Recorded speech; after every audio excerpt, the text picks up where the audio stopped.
There is a lie you have been told since you were a boy, a lie that keeps you safe, harmless, and finally alone.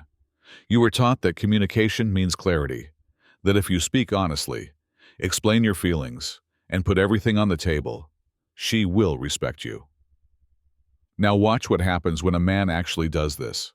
He meets a woman, he feels a spark, and because he believes in honesty, he tells her. He explains his intentions clearly. He replies to messages instantly, to prove he is dependable. He answers every question in full detail because he thinks he is building trust. But he is not building trust. He is building boredom. He gives away his power before the fight even begins. In the 16th century, Niccolo Machiavelli wrote a guide, not for lovers, but for princes. Men who had to survive in dangerous environments full of enemies. He understood something about human nature that modern dating advice ignores. People do not value what is given freely. They value what they have to figure out. When you speak to a woman like a nice guy, you are like a peasant asking for approval. But when you speak like Machiavelli, you become the weather, unpredictable, powerful, and impossible to ignore. Today, we are not talking about silence. Silence is passive.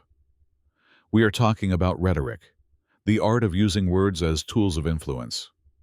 I am going to share 6 linguistic frameworks, taken directly from The Prince and the Discourses. These are not pickup lines. They are psychological strategies. By the end of this video, you will understand how to speak in a way that bypasses logic and reshapes desire. But be warned, once you start speaking this way, there is no return to being the nice guy. You will see patterns in her reactions too clearly. Here is the promise. You will learn how to hold a conversation where you say less, but she feels more. But first, you need to understand the honesty trap and why it is killing attraction. Machiavelli wrote, "A wise prince should never keep his word when keeping it works against him." Now remove the politics. In dating, your word becomes your predictability. The modern man believes that when a woman asks a question, he owes her complete honesty. She asks, "What are you looking for?" He replies, "I am looking for a serious relationship with someone kind." He thinks he passed the test. He didn't. He just became easy to understand. He became safe. He got placed on the shelf. The Machiavellian man uses what I call the oracle method.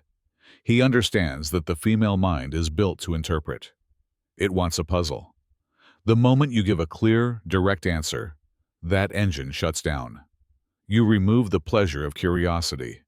You kill obsession. A study from the University of Virginia found that women were 42% more attracted to men whose level of interest felt uncertain, compared to men who clearly showed their attraction. Certainty kills dopamine. Ambiguity turns it on. So the next time she asks, "What are you looking for?" do not give the standard resume answer. You say, "I'm looking for something that's probably bad for me, but I haven't decided if you're that kind of trouble yet." Now, look at the structure. Something bad for me. You imply that you are a man who takes risks. Haven't decided. You place yourself as the judge. If you're that kind of trouble. She is no longer the prize. She is a possible chaos you might reject. You answered nothing, and yet you said everything. You created a gap of meaning that her mind has to fill. Now, she is no longer thinking about what you want. She is thinking, "Am I trouble? Does he think I'm boring? I need to prove I'm interesting." You shifted the interaction from an interview into a game. Machiavelli advised princes to appear moral, loyal, and kind, while always being ready to act otherwise. It is the appearance of meaning, hiding the intent of control. When you speak like an oracle, you become a mirror. She sees what she wants to see, and she falls for her own projection of you. There is a naive belief that you bond with a woman by sharing what you love. You both love pizza. You both love travel. You both love dogs. It sounds cute. It is also weak. Psychologically, shared positive interests create weak bonds. Do you know what creates a bond of steel? Shared dislike. In psychology, this is called generalized reciprocity of negativity. A study by Bosan et al. In 2006 showed that people feel a much deeper connection with a stranger when they share a negative opinion about a third party, compared to when they share a positive one. Machiavelli understood this. A prince does not unite people by giving them bread. He unites them by pointing to an enemy at the gate. Fear and shared contempt bind people tighter than love. The nice man tries to stay positive. Oh, I love this bar. The Machiavellian man looks around and says, "Look at this place. Everyone is stuck to their phones pretending they're having fun. It feels like a graveyard with drinks." If she laughs, you have her. You have created a private alliance. Just you and her against the stupidity of the world. This is the us versus them dynamic. When you talk to her, don't be afraid to criticize. Don't be afraid to judge the world around you. When you say a dark truth she has felt but never said out loud, you become valuable to her. "I hate how modern dating feels like a job interview," she might say. Don't reply with, "Yeah, it's tough." Say, "It's because nobody wants to feel anything anymore. They just want a safe box for their emotions. I don't play that game." You are using her cynicism. You are validating her shadow. Most men are trying to sell themselves to her. You are standing beside her on a balcony, looking down at everyone else, laughing at how absurd it all is. That feeling of superiority you give her, that is addictive. She feels smarter, deeper, and more alive when she is with you. This is one of the darkest and most effective verbal strategies in the Machiavellian arsenal. The average man compliments a woman to get something. "You're so beautiful. You're so smart." It's a transaction. I give you a compliment. You give me validation. The Machiavellian man uses compliments as traps. He uses what I call the burden of virtue. You compliment the behavior you want to see, quietly trapping her into continuing that behavior in order to maintain. Your Machiavelli wrote, "Men are so simple and so driven by immediate needs that anyone who deceives will always find people willing to be deceived." If you want her to be low maintenance, you don't say, "Don't be dramatic." That only creates resistance. Instead you say, "You know what I like about you? You have this calm energy, like you're too intelligent for the petty drama most girls get caught in. That's rare." Look at the psychological trap you just set. You labeled her as intelligent and rare, high value, and you connected that value to being calm and drama-free. Now, if she starts a small argument or gets insecure, she subconsciously feels she is losing that label of being intelligent and rare. So she controls her own chaos to live up to the identity you gave her. You handed her a script, called it an award, and she will perform it for you. This works for loyalty, for sexual openness, for patience. "I can tell you're the kind of woman who's adventurous," you say. You don't follow rules just because society tells you to. Now, when you escalate physically, she can't resist without going against the identity you just praised. You are not forcing her. You are leading her. As Machiavelli said, you let her walk into the cage because you convinced her it was a palace. Conflict is unavoidable. She will test you. She will accuse you. You're arrogant. You never listen. You're emotionally unavailable. The weak man defends himself. "No, I'm not. I do listen." Defense is an admission of guilt. In a courtroom, the defendant sits lower. In attraction, the one explaining is the one losing. Machiavelli advised princes to be like foxes, to recognize traps and avoid them. When a woman accuses you, she is setting a trap. She wants to see if she can shake your frame. You must never defend. You must reframe. Reframing means taking her accusation and turning it into a new story, where you are the authority, or at least in control. Scenario A. She says, "You're such a jerk." Weak response. "Why would you say that? I'm being nice." Machiavellian response. The fox. Smile calmly. "I'm only a jerk to people I don't respect, and I'm still here talking to you, so figure it out." Scenario B. She says, "You think you know everything?" Weak response. "No, I don't." Machiavellian response. "I don't know everything, I just know what I want. And that scares you, because you're used to men who don't." Do you see the shift? You take her energy and redirect it. You accept the frame. Yes, I'm a jerk. Yes, I know things. But you change the meaning. A jerk becomes selective with respect. Arrogant becomes decisive. Cold becomes self-contained. This is the ultimate form of gaslighting. Not to make her crazy, but to make her see reality. A woman cannot respect a man whose sense of reality can be shaken by her words. When you choose not to react, you show her that your world is solid. Concrete. She can hit the walls, but she cannot break them. And beneath her frustration, she feels something deeper. Safety. Because if she cannot break you, then the world cannot break you either. And that is a core feminine instinct. To find the wall that does not move. Machiavelli observed that men are driven by two main forces, love and fear. And he famously concluded that fear is more reliable. In relationships, fear does not mean she is afraid you will hurt her. It means she is afraid of losing you. Most men speak as if they are permanent. "I'll always be here. I'm not going anywhere." They believe this reassurance creates love. It doesn't. It creates stagnation. You must speak with an implied exit. This is a subtle way of communicating that your presence is conditional and can be taken away. It is not a threat. It is a mindset that naturally shows up in how you speak.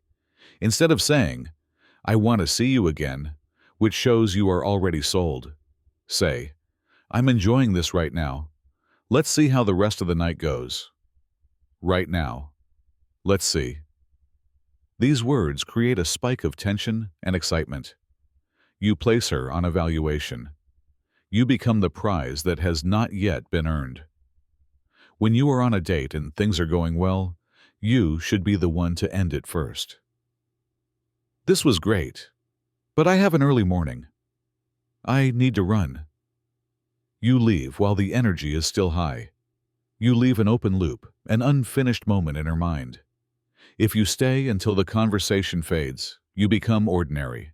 If you leave at the peak, you become the memory she chases. Even in long-term relationships, this way of speaking still matters. You don't talk about the future like it's a guaranteed contract. You speak of it as something earned through respect. "I love being with you when we're like this." That word, "when," matters. It implies there are times you don't love being with her. It shows standards. A prince is never completely safe on his throne, and he never lets his people forget that he could leave the city and let it fall. You can love her, but you must respect yourself more. You must speak as if your bag is always packed by the door. There is a concept in dark psychology called qualifying. Usually, the woman qualifies the man. She tests him. He tries to impress her. To reverse this dynamic, you must become the judge. But you do not judge. Her looks, that is low value. You judge her character. You judge her soul. Machiavelli understood that people are desperate to be truly seen. They wear masks. And when you speak to the person behind the mask, you hold their heart in your hand. You look at her, pause the conversation, and say, "You know, you play the good girl role really well, but I get the sense that deep down you're actually bored of trying to be perfect." This is a cold read. You are holding up a mirror. If you are right, And most of the time you will be, because almost everyone is tired of their social mask. She feels a sharp moment of recognition. He sees me. This is not praise. It is analysis. I'm trying to figure out if you're genuinely kind, or if you're just polite because that's how you were raised. That sentence hits hard. It forces her to prove her authenticity to you. She starts explaining. No, I really care about people. Now she is seeking your validation. The dynamic has flipped. You are no longer trying to impress her. You are deciding whether she deserves your time. When you judge her character, your status rises above hers. The judge always sits higher than the defendant. We already said this is not generic advice about silence, but we must talk about where silence belongs. Machiavelli spoke of the lion, raw presence, controlled force. When you deliver a hard truth, a heavy compliment, or a firm refusal, stop talking. The modern man is afraid of silence. He says something bold, panics, and then adds, "Just kidding." Or, you know what I mean. He weakens his own words. When you use these techniques, when you reframe, or speak like an oracle, you must let the words sit in the air. I haven't decided if you're trouble yet. Then silence. Eye contact. 3 seconds. 5 seconds. That silence is where attraction forms. In that space, her anxiety rises. She looks at your face to see if you're joking. You're not smiling. You're calm. Then she laughs nervously, touches her hair, looks away. That is the moment of submission, not to you as a person, but to the frame you created. If you speak first, you lose. The lion does not roar to fill silence. He roars to claim territory. And then he watches. You might be thinking, this sounds manipulative. This sounds cold. Machiavelli would ask, what is the alternative? To be the nice guy who is ignored? To be the honest man who gets betrayed? To be the emotional support she leans on until she meets someone who excites her? The world is not a fairy tale. It is a marketplace of power and dynamics. Women are naturally, biologically, tuned to sense power. They don't want a man they can step over. They want a man they can respect and look up to. By using these linguistic tools, you are not being cruel. You're creating the friction that fire needs. You are giving her something rare, a man who cannot be controlled. And here is the deepest Machiavellian truth. For Machiavelli, virtue was not about being morally good. It was about competence. It was the ability to adapt to the chaos of fortuna, fate. Most men are leaves in Fortuna's wind. If she is in a good mood, they feel great. If she turns cold, they fall apart. They have no virtue. When you master your words, you master your reality. You become the prince of your own life. These techniques, the oracle, the fox's reframe, the implied exit, are not tricks. They are tools to reclaim your sovereignty. When you speak with this level of intention, you stop chasing women. You start attracting them. Because gravity does not chase. Gravity simply exists. Here is your mission for the next 24 hours. Do not try to do everything at once. Choose one technique. The next time a woman asks you a simple factual question about your life, use the oracle method. Do not give her the data. Give her ambiguity. Watch her eyes. Watch confusion turn into curiosity. Watch her lean closer. Feel that power. That is the ghost of Machiavelli, nodding at you from the shadows. There are deeper levels of this dark psychology.